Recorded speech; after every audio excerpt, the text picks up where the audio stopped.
Golfers, today we're looking at the transition area of the golf swing, a huge factor in playing great golf. So we want to look at today a lesson I give to my students all the time, and that's about twisting the wrists. Let's get stuck in.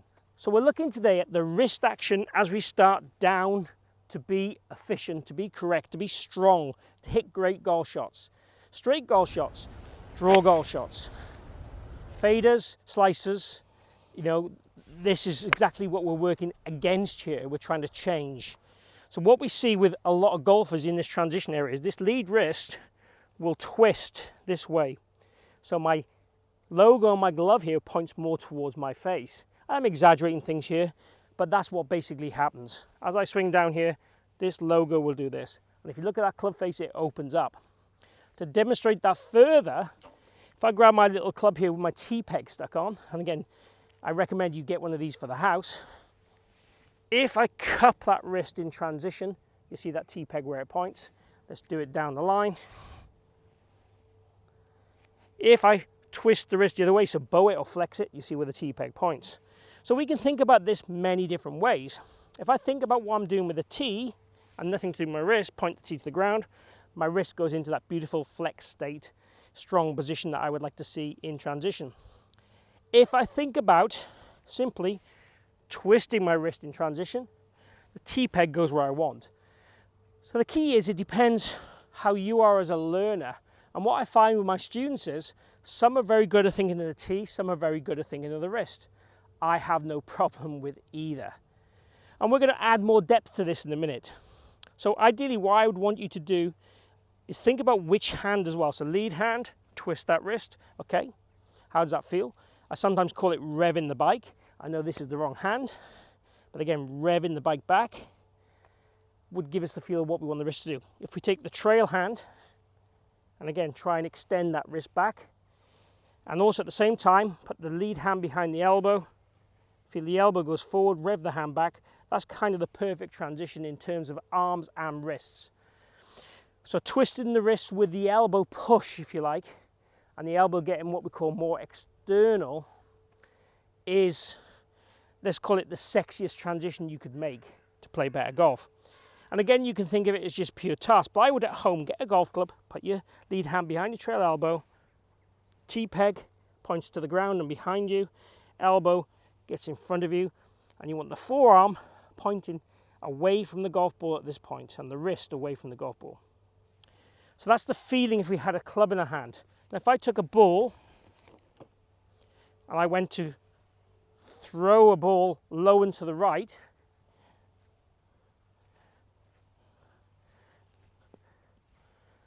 it gives us the same action. It gives us that wrist twist that we want. So the idea for me would be, if you're not very good at feeling this, you throw balls for about 5 minutes. Get the golf club in your hand. Okay, I'm just going to throw a ball the same way. Once you've done that a few times, when we go to the golf ball, we're just trying to feel again, okay, I'm going to throw that ball low to the right, set up to the golf ball, swing back. Throw that ball low into the right. That one there, low draw. For sure, lower in flight than I normally hit, and probably more drawy than I normally hit. I tend to have a little bit too much wrist action at contact.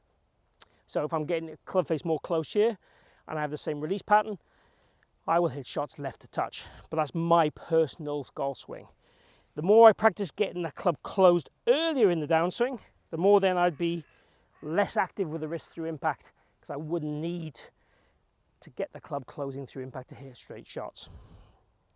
So what we're talking about is the wrist flick in transition. The more we can practice that wrist flick, the better.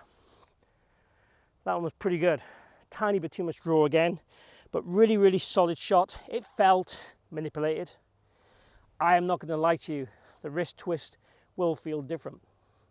You can also just focus again, just at home, just getting that golf club to create that little change in direction. So we can focus on the club face, the club, the wrists, the left wrist, the right wrist.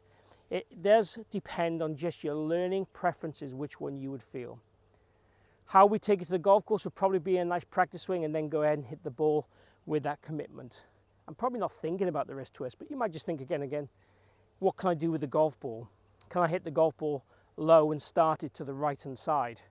Let's try one of those. So the routine would look a bit like practice swing. Be quite deliberate in that wrist flick.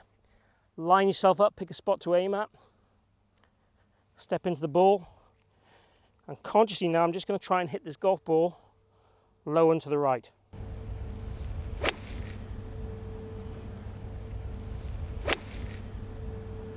That one, perfect flight for me.